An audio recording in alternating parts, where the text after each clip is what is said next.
Swaraj post की ताजा तरीन खबरों के साथ मैं सिमरन शुक्ला एक बार फिर से हाजिर हूं। देश के प्रतिष्ठित IIT ISM धनबाद ने एक बार फिर अपनी पहचान को और ऊंचाइयों तक पहुंचाया है। बीते कल गुरुवार को प्रधानमंत्री नरेंद्र मोदी ने एक बड़ी घोषणा करते हुए बताया कि IIT ISM धनबाद में UK India critical mineral supply chain observatory का सैटेलाइट कैंपस स्थापित किया जाएगा। ये ऐतिहासिक घोषणा प्रधानमंत्री मोदी और ब्रिटेन के प्रधानमंत्री कीर स्टारमर के बीच मुंबई में हुई।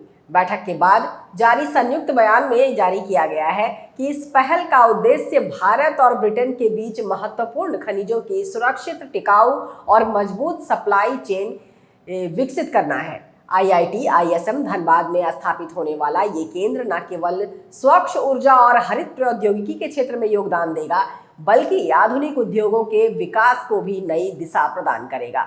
विशेषज्ञों के अनुसार इस कदम से भारत में खनिज क्षेत्र और ऊर्जा सेक्टर को वैश्विक स्तर पर मजबूती मिलेगी। प्रधानमंत्री मोदी ने अपने संबोधन में कहा कि UK Bharat critical mineral supply chain observatory के दूसरे चरण का शुभारंभ इस क्षेत्र में अनुसंधान, नवाचार और सहयोग को बढ़ावा देने के लिए एक उद्योग संघ की स्थापना के साथ होगा।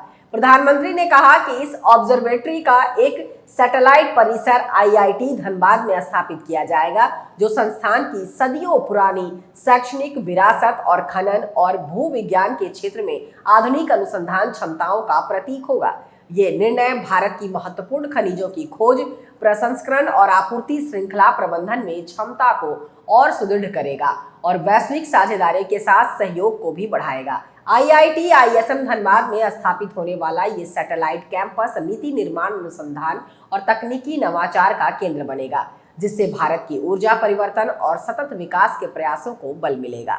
ये पहल भारत यूके तकनीकी और नवाचार सहयोग को भी मजबूत करती है, जिसके तहत दोनों देशों के बीच कनेक्टिविटी और इनोवेशन सेंटर और joint centre for artificial intelligence जैसी साझेदारियां पहले से चल रही हैं।